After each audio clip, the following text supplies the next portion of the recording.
कल हमने जो किया प्रश्न नंबर 2 तक, उसके आगे ये प्रश्न नंबर 3 से और शुरू करते हैं। nवें पद पर आधारित ये प्रश्न है। nवां पद कैसे ज्ञात करते हैं, उसी के ऊपर आधारित है। अब जैसे इसका ये पहला भाग है, इसका प्रश्न नंबर 3 का, इसमें देखिए आपको एक तरह से ये समांतर श्रेणी का, जैसे यहाँ पर ये 2 लिखा, फिर यहाँ पर ये खाली जगह छोड़ दी, फिर ये 26 दे दिया। अब ये कह रहा है इस खाली जगह में क्या आएगा, इस खाने में क्या आएगा, लिखा हुआ है ना बॉक्स में क्या आएगा। बहुत ही आसान है, ये समांतर श्रेणी है, लिखा हुआ ये देखिए समांतर श्रेणी। तो ये जो पहले नंबर पर लिखा हुआ वो इसका पहला पद हो गया, यानी a बराबर 2। अब दूसरे पद में कुछ भी नहीं लिखा है, अपन को ज्ञात करना है। और तीसरे पद में 26 लिखा हुआ है, ये तीसरा पद है, इसमें 26, a3 बराबर 26। अब तीसरा पद दिया हुआ और दूसरा ज्ञात करना है, ठीक है। अब तीसरे का सूत्र लगेगा, तीसरा पद होता है तो हमको बताया हुआ तीसरा होता है तो a प्लस 2d, ये d के साथ में a कम लिखना। तीसरा पद है 2d, 10वां पद है 9d, 100वां पद है 99d, a कम लिखना, a तो आएगा ही आएगा। अब a का मान 2 है, यहाँ पर लिख देंगे, ये 2 हमको दे रखा है, ये रहा। अब ये आ गया 2d बराबर 26। अब ये समीकरण बन गई, ये 2 अभी लेफ्ट हैंड में, इसको राइट हैंड में लेके जाएंगे तो देखिए ये आ जाएगा -2, प्लस का 2 है, राइट हैंड में गया -2, यह आ जाएगा 2d बराबर 26 में से 2 गए तो यह आ गया 24। और जो गुणा में है वो संख्या भाग में जाती है, वो हमेशा भाग में चली जाएगी। तो देखिए साहब ये 2 है वो इसके भाग में चला जाएगा, तो कैसे करेंगे, 24/2 भाग दे दीजिए, कितना आ जाएगा, d बराबर 12। अब d का मान मिल गया। अब d मिल गया तो ये आपका दूसरा पद, ये जो बॉक्स बना हुआ है ये दूसरा पद है, तो दूसरा पद का मतलब होता है a प्लस डी। ए कम लिखते हैं ना यहाँ पर, तो a का मतलब आपको दिया हुआ है 2, ये रहा a बराबर 2। और d हमने निकाल रखा है 12, तो इस बॉक्स के अंदर 12 प्लस 2 यानी 14। तो बहुत ही आसान है, बारी नहीं है, इजी है, बस nवां पद का सूत्र मालूम होना चाहिए। तो ये एक तरह से समांतर श्रेणी है, और इस समांतर श्रेणी के अंदर आपको कुछ सूचनाएं दी हुई है और कुछ आपको ज्ञात करना होता है। अब जैसे इसका दूसरा भाग, पहले बॉक्स दे दिया, यानी प्रथम पद मालूम नहीं, ये यहाँ पर 13 है, ये दूसरा पद आ गया।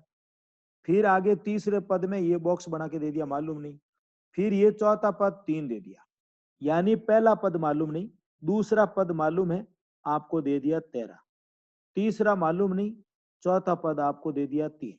अब ये 2 पद आपको दे दिए और बाकी आपको ज्ञात करना है। पहला पद मतलब a ज्ञात करना है, और जब d ज्ञात होगा तो आगे ये आगे वाला पद भी ज्ञात हो जाएगा। अब दूसरे पद जो होता है a2, इसका सूत्र होता है a प्लस डी बराबर 13, ये एक समीकरण बन गई। ऐसे कैसे, ये चौथा पद, इसका मतलब a प्लस 3d, ये दूसरा समीकरण। तो ये 2 समीकरण हमारे पास में हो गए, और समीकरण आपको सरल करना आता है। ऐसा नहीं कि समीकरण सरल करना नहीं आता है, समीकरण सरल करना आपको आता है। अब कैसे करेंगे इनको, विलोपन विधि या आपके कोई भी विधि से कर सकते हैं, आपके पढ़ी हुई सारी की सारी। मैं इसको देखिए ऐसे करता हूँ, ये समीकरण 1 को विलोपन गुणांक बराबर करके, यहाँ गुणांक बराबर है किसके, a का गुणांक बराबर, देखिए a का मान यहाँ 1 है गुणा में, यहाँ भी a के गुणा में 1 है, तो ये a प्लस 3d बराबर 3, गुणांक बराबर है। विलोपन विधि से इसको हम कर लेंगे। अब विलोपन से अपन कर लेंगे तो देखिए कैसे होगा, विलोपन से घटाते हैं इसको, ये निशान बदल जाते हैं, ऐसे घटाते हैं निशान बदलते हैं नीचे वाले के। अब a में से a गया तो ये तो 0 हो जाएगा, ये ऊपर प्लस d माइनस 3d नीचे, तो ये आ जाएगा -2d, और 13 में से 3 गए तो 10। अब देखिए d का मान, ये -2 गुणा में है, समीकरण का नियम आपको मालूम है, जो गुणा में होता है वो लास्ट में भाग में जाता है, और भाग देंगे 2 का तो ये 5 बार, तो ये d बराबर -5। अब d का मान आ गया, अब आप a का मान इसमें लिख सकते हैं। कैसे लिखेंगे a का मान, इस समीकरण 1 में रख देंगे, समीकरण एक प्रतिस्थापन विधि आपके पड़ी हुई है, ये a प्लस डी, डी का मतलब -5, तो ये यहाँ -5 आ जाएगा, प्लस n आगे प्लस डी यानी प्लस और -5 तो माइनस हो जाएगा, प्लस माइनस माइनस, ये हो गया 13। अब ये -5 है, लेफ्ट हैंड में है, राइट हैंड में जाएगा तो प्लस का 5 हो जाएगा, यानी a बराबर आ जाएगा 18। अब a मिल गया, एक पहला जो इसने बॉक्स दिया है प्रथम पद का है, तो एक तो उत्तर यही हो गया सा, a का मान 18, ये यहाँ पर a होता प्रथम पद। ये तीसरा पद है, तो अब तीसरा पद यहां से कर लेंगे। देखिए तीसरा पद क्या होता है, आगे जगह नहीं है, मैं यहाँ आगे लिख रहा हूँ, इसके बाद में यहाँ पर ये तीसरा पद होता है a प्लस 2d, a का मतलब प्रथम पद, प्रथम पद है 18, देखिए हमने ज्ञात कर लिया, ये 18 प्लस 2 इंटू डी, डी है वो -5 है, ये रहा, ये डी बराबर -5। इसको आप सरल कर लें, ये प्लस माइनस माइनस 5 दूनी 10 और घटा लीजिए, ये 8, यानी तीसरा पद है वो आएगा 8। तो ये इस तरीके से, और चौथा पद आपको दिया हुआ 3। तो इस तरीके से हम जितने भी बॉक्स हैं इनको हम इसमें पता कर सकते हैं कि इसमें क्या आएगा और क्या नहीं आएगा। जो दी हुई सूचना है वो आप लिख लें, उससे प्रश्न हो जाएगा। जैसे देखिए अब इसका और आगे का प्रश्न आपको मैं करके बताता हूँ।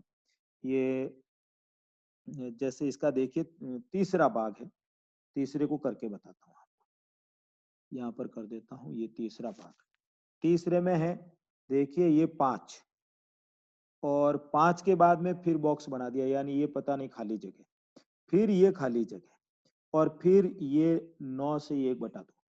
तो अब देखिए 5 तो प्रथम पद हो गया, बिल्कुल सही है, ये 5 प्रथम पद हो गया। दूसरा तीसरा पद ज्ञात करना, ये चौथा पद दिया हुआ है, ये चौथा पद a4 9 से 1/2 ये दिया हुआ है। अब चौथा पद का मतलब होता है a प्लस 3d, ये सूत्र आपको बताया हुआ चौथा है ना, तो d के साथ एक कम लिखते हैं, आपको बताया हुआ है कि एक कम आता है, तो इस तरीके से, ठीक है ना। तो ये इस तरीके से, अब देखिए साहब ये साधारण भिन्न बनाएंगे, 9 दूनी 18, 1 19 और बटे 2। अब a का मान यहाँ रख देता हूं, ये 5, ये 3d, भाई किसी का स्पीकर ऑन होता है बंद कर दें। अब इसको सरल करते हैं, देखिए साहब ये 3d बराबर 19/2, ये 5 है वो राइट हैंड में चला जाएगा, ठीक है। ये लसपे ले लेंगे, 2 लसपे आ जाएगा 19 और 5 दूनी 10, लसपे लेंगे, लसपे लेना सबको आता है। ये d बराबर 9 है ऊपर और ये 3 गुणा में है, नीचे चला जाएगा भाग में, ये कट जाएगा, यानी यहां से d का मान आ जाएगा 3/2। बस यही तो इम्पोर्टेंट है। जब d आ गया और a आपके पास में है, अब आप इसमें जैसे ये यहाँ पर आपको ये दूसरा पद ज्ञात करना है, ये तीसरा पद ज्ञात करना है, तो अब आप इसको कर सकते हैं। जैसे आपको इसने कहा दूसरा पद, तो कैसे करेंगे साहब, ये दूसरा पद, दूसरा होता है a प्लस डी। अब a क्या है, 5 प्रथम पद, ये रहा यहाँ पर 5 है, और d क्या है 3/2, लसपे ले लो, ये 5 दूनी 10 और 3 13/2। तो इस दूसरा पद जो है वो इस बॉक्स के अंदर ये आएगा। अब ऐसे कैसे तीसरा पद करना, तो तीसरा पद आप कर सकते हैं a प्लस 2d, और इसके अंदर आप मान रख देना a का और d का, उत्तर आ जाएगा। तो ये बहुत ही आसान होते हैं, भारी नहीं होते, वेरी इजी। अब ऐसे कैसे, ये चौथा है, तो इस चौथे में देखिए आपको ये a दिया हुआ है, ये a है प्रथम पद, ये पहला पद, दूसरा तीसरा चौथा पांचवा ये छठा पद है, छठा पद आपको दिया हुआ 6, तो ये हो जाएगा a प्लस 5d बराबर 6। अब a का मान -4 यहाँ लिख देना, d का मान आ जाएगा, फिर d आ जाएगा तो यहाँ पर ये आ जाएगा, दूसरा तीसरा चौथा, ये इस तरीके से। तो ये आसान है, ये दोनों ही आपको करने हैं, ये मैंने बता दिए, 3 मैंने बता दिए, 2 आप कर लेना। अब देखिए साहब ये बहुत ही आसान है, भारी नहीं है, भारी हो तो बात अलग होती है। एपी का 3 8, बहुत ही आसान है, देखिए 3 8 13 18, कौन सा पद 78 है, कौन सा पद 78 है, ये डैश डैश कर दिया, ये कौन सा पद है, मैंने ऐसे प्रश्न आपको उदाहरण में भी बताए थे, ये कौन सा पद है, ये एनवा पद है, हमें तो मालूम नहीं है कौन सा है, तो हम कहते हैं ये एनवा पद, ये ऐसे। अब nवां पद का सूत्र आपको मालूम है भी किसी को? nवां पद समांतर श्रेणी का क्या होता है? किसी को याद हो तो बोलिए। an-1d into D. a plus N minus one into D, बिल्कुल है, आपने प्लस नहीं बोला था। a plus N minus one into D. A का मतलब प्रथम पद। कोई बता सकता है इस श्रेणी में प्रथम पद कितना है? कोई भी? 3। बिल्कुल सही है, 3 है। और एन हमें ज्ञात करना है, जिसको भी आता है बोलिए। डी कैसे निकालेंगे बताइए भाई, कोई बताएगा डी कैसे निकालेंगे? जिसको भी आता। दूसरे पद में से पहला पद घटाने पर। बिल्कुल सही है, दूसरे में से पहला पद घटाएंगे, ये 5 आ गया। और इसको आप सरल कर लें, जिसको भी आता है सबको बोलना चाहिए, मुझे सबका सुनाई देता है। और अंदर गुणा कर देंगे 5 का तो 5n, और ये 1 से करेंगे -5। ये 5n और 3 -5 -2 होते हैं। और ये -2 इधर जाएगा राइट हैंड में, प्लस हो जाएगा। और जोड़ लीजिए 78 और 2 80 होते हैं। और आपको मालूम है ये लास्ट में गुणा वाली संख्या कहाँ जाती है भाई बताइए? ये 5 गुना। भाग में। बिल्कुल सही है, बिल्कुल सही है, एब्सोल्युटली राइट, थैंक यू। ये भाग देंगे तो ये आ जाएगा 16।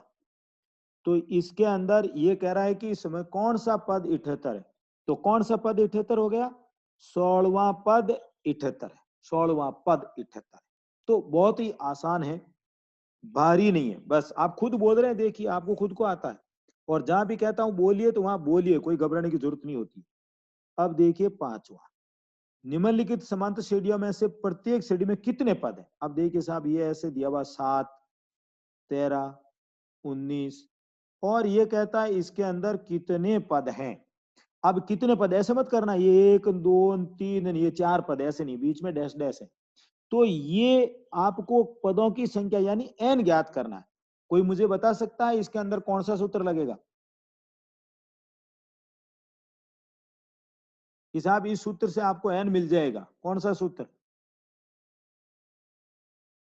देखिए ये अंतिम पद दिया हुआ है, और अंतिम का मतलब ये nवां पद है, ये nवां ही सूत्र लगेगा। ये अंतिम पद है, अंतिम का लगेगा, बाकी कोई नहीं लगेगा। और nवां का आपको सूत्र अभी आपके देखिए लिखा हुआ है आपके सामने, a plus N minus one into d. ये सेम प्रश्न है, ये चौथा और पांचवें में फर्क नहीं है, दोनों एक जैसे हैं, ये पहला भाग है इसका एक जैसे। अब ए प्रथम पद आपको मालूम है, ये पहले नंबर पर जो लिखा उसको प्रथम पद, पहले नंबर पर लिखा हुआ 7, एन पता करना है। डी आपने बताया था, इस डी कैसे आता है? इस दूसरे में से पहला घटा दीजिए, यानी आ जाएगा 6। और अब आप इसको सरल कर दें, समीकरण है बहुत आसान है, अंदर गुणा कर दें इस 6 का n से और 6 का -1 से। ये इसमें से घटा देंगे 7 में से 6 तो 1 आएगा, और ये आएगा 205। अब एक इसको 1 को उधर भेज देते हैं -1, तो ये कितना आ जाएगा? 6n बराबर 204, और n बराबर 204/6। अब देखिए साहब, इसमें भाग देंगे तो भाग चला जाएगा, 6 तिये 18, और पीछे रहेगा 2 24, और 6 चौक 24, यानी ये इसके अंदर कितने पद हैं? 34 पद है। और कोई पूछे 205 कौन से नंबर पर है, तो 205 34वें नंबर पर है। 205 जो है वो 34वें नंबर पर लिखा हुआ है, जैसे पहले नंबर पर 7 लिखा हुआ है, दूसरे नंबर पर 13 लिखा हुआ है, तीसरे नंबर पर 19 है, तो 205 ये है आपका 34वें नंबर पर। और कितने पद है? 34 पद है। तो ये बहुत ही आसान है, बहुत ही इजी है, डिफिकल्ट नहीं है। अब देखिए इसका सेकंड भाग, सेकंड भाग कुछ ऐसा ही है, बिल्कुल एकदम वैसा ही है, संख्याएं चेंज कर दी, उससे क्या होता है? 15 से 1/2, 13 डैश डैश -47, वही ये अंतिम पद है, लास्ट अंतिम एनवा कुछ भी कह लें, तो ये एनवा पद है, तो इसको लिखूंगा an बराबर -47, ये आपको दिया हुआ है। अब इसको देखिए साहब, इसमें एनवा सूत्र लगेगा, कितनी बारी लगा दिया? हर बार लगाया है, याद हो जाना चाहिए, a plus N minus one into d. अब इसमें ए प्रथम पद, पहले नंबर पर कौन लिखा हुआ है? 18, एन पता करना है, और डी देखिए साहब बहुत आसान है, अगले पद में से पिछला घटा दीजिए, वो डी होता है। अगला है 15 से 1/2, इसमें से 18 घटा दो पहले वाला, तो ये कितना हो जाएगा, ये आ जाएगा 2 से 1/2। आप इसको साधारण भिन्न करके लसे पे लेकर के और फिर कर सकते हैं, कोई दिक्कत नहीं। और इसको साधारण भिन्न बनाएंगे तो ये हो जाएगा 5/2। भिन्न बनानी आती होगी आपको, इतना तो आता ही होगा। बता दूं, देखिए इस 2 को 2 से गुणा करते हैं, 2 दूनी 4 और ऊपर वाला 1 जोड़ देते हैं तो 5/2 ऐसे बनती है। तो ये डी है वो आ जाएगा -5/2 और -47। अब इसका अंदर गुणा कर देते हैं, एन से गुणा करेंगे तो -5n/2 और फिर माइनस माइनस गुणा करेंगे प्लस और 5/2 और -47। अब इनको देखिए साहब कैसे करें, ये लसे पे ले लें 18 और 5, या पूरे का ही लसे पे ले लो, चलो ये पूरा ही लसे पे, 2 लसे पे 18 का नीचे तो 1 है, अगर कुछ भी नहीं है मतलब 1 है, नीचे वाली संख्या का इस लसे पे में भाग देते हैं, इस 1 का भाग 2 में देंगे तो 2 बार जाएगा, फिर जितनी बार भाग गया ऊपर वाले से गुणा करते हैं, 2 बार गया 2 को 18 से गुणा कर देते हैं 36, 2 का भाग 2 में 1 बार और ये 5n और ये आ जाएगा 5 -47। अब देखिए साहब ये जुड़ जाएगा 36 और 5 41 -5n और 2 का तिरछा गुणा उधर कर देंगे, ये आ जाएगा इस तरीके से। अब इसमें n का मान निकालना है, कैसे करेंगे, इस 94 ये राइट हैंड में है ना, माइनस लेफ्ट हैंड में ले आओ प्लस हो जाएगा, 5n माइनस में है राइट हैंड में ले जाओ प्लस हो जाएगा, निशान बदल जाता है सबको मालूम है। अब इसकी जोड़ कर लेते हैं, जोड़ेंगे तो 4 और 1 5, 9 और 4 13 और ये आखिर में आपको मालूम है गुणा वाली संख्या भाग में, तो यह आ जाएगा 135/5। भाग दे दीजिए कितनी बार जाएगा, 5 का इसमें 5 दूनी 10 और 7 पंजे 35, इस तरीके से। तो ये इसके अंदर ये 27 पद है, कुल 27 और कोई कहेगा -47, ये कौन से नंबर पर लिखा हुआ है, तो हम कहेंगे कि साहब ये लिखा हुआ है 27वें नंबर पर। तो ये एनवा पद का ही लगता है, अंतिम पद दिया हुआ है मतलब 100% एनवे का ही सूत्र लगता है, दूसरा कोई लग ही नहीं सकता, क्योंकि ये अंतिम पद को ही एनवा पद कहते हैं। तो बहुत ही आसान है, कहीं भी आपको समझ में नहीं आया हो आप पूछ सकते हैं। फिर देखिए ये आगे वाला प्रश्न नंबर 6, सेम ऐसा कैसा है, ये कह रहा है कि एक समांतर श्रेणी है, एपी लिखा हुआ है, इंग्लिश में लिखा हुआ है, आपको मालूम है एपी का मतलब समांतर श्रेणी है। ये कौन सा पद -150 है, क्या इस एपी का एक पद -150 है, ये कह रहा है कि है कि नहीं, ये पता करो। हम कहते हैं ये है, तो है तो कौन से नंबर पर है, ये एनवे नंबर पर है, यानी एनवा पद जो है वो -150 है, ये इस तरीके से। तो ये जब भी अंतिम पद ये है कि नहीं है तो भी एनवा मान लेते हैं, कौन से नंबर पर है तो भी एनवा है। तो इस तरीके से ये प्रश्न का आपको तरीका मालूम होना चाहिए, प्रश्न का तरीका मालूम है तो फिर हो जाएगा। अब एनवा का सूत्र आपको मालूम है, a + n-1 × d, ये 150 दे रखा है। ए का मतलब प्रथम पद, तो अभी समांतर श्रेणी का प्रथम पद पहले नंबर पर कौन है, 11 लिखा हुआ ये पहले नंबर पर। फिर n आपको पता करना और d सबको मालूम है, d कैसे मिलता है, इस अगले में से पिछला घटाइए, 8 में से 11 तो माइनस का रह जाएगा 3, तो ये d आपके पास में आ गया -3। अब यहाँ लिख दूंगा -3 और -150। अब ये समीकरण है, सरल करना है, ये आप 6ठी 7वीं में पढ़ते हैं, -3 का n से गुणा करेंगे तो -3n, -1 का -3 से करेंगे तो माइनस माइनस +3 और -150, ये 11 और 3 तो जुड़ जाएंगे 14 और -150 दे के राइट हैंड में इसको लेफ्ट हैंड में ले आएंगे प्लस हो जाएगा और -3 है राइट में ले जाएंगे +3 हो जाएगा। सारी संख्याओं को हम प्लस में करने की कोशिश करते हैं, उससे इजी होता है। और वैसे ये समीकरण है, नियम होता है, चर एक तरफ होना चाहिए, अचर दूसरी तरफ होना चाहिए। तो ये 14 150 ये अचर है, इनको दूसरी तरफ और 3 है इनको उधर कर दिया। अब इनको देखिए साहब जुड़ जाएंगे, ये 0 और 4 4 हो जाएंगे, 5 और 1 6 और ये 1, ये n बराबर 164/3, भाग दे दीजिए, 3 का भाग 5 बार जाएगा, 1 बचेगा 14, 3 चौक 12, 2 बचेगा, यानी पूरा पूरा भाग नहीं जाता है। तो इसका मतलब -150 इसका पद नहीं है। ये जो इसने पूछा ना है कि नहीं है, क्या एक पद है क्या, तो ये एक पद इसमें नहीं आएगा, क्योंकि 54वां पद हो सकता है, 55वां पद हो सकता है, 54 और 55 के बीच में कोई पद नहीं होता है। इसलिए ये प्राकृत संख्या होनी चाहिए। जैसे कोई पूछता क्लास में कितने बच्चे हैं, 10 बच्चे, 20 बच्चे हैं, कोई ये थोड़ी होता है कि साहब मेरी क्लास में तो जो है 10.5 बच्चे हैं, तो 10 तो पूरे हो गए, आधा बच्चा कैसे हुआ। इसलिए ये ऐसा नहीं हो सकता है। तो हम लिखेंगे -150 इस एपी का पद नहीं है। इस एपी में ये नहीं आएगा। अगर सिर्फ 54 आता, पूरा पूरा भाग जाता, अगर एक प्राकृत संख्या होती तो -150 इसमें होता, नहीं तो नहीं होता। तो इस तरीके का प्रश्न मैंने उदाहरण में भी कराया था, और यहां पर मैंने आपको ये फिर से बता दिया। अब ये 7वां है, उस एपी का 31वां पद ज्ञात कीजिए जिसका 11वां पद 38 है और 16वां पद 73 है। देखिए ये प्रश्न आसान है, बहुत ही इंपॉर्टेंट है, परीक्षा में आता भी है। 31वां पद ज्ञात कीजिए। 31वां पद आपको मालूम है कैसे लिखते हैं, a + 30d। यानी कोई हमें a का मान बता दे, d का मान बता दे, तो हम ज्ञात कर लेंगे।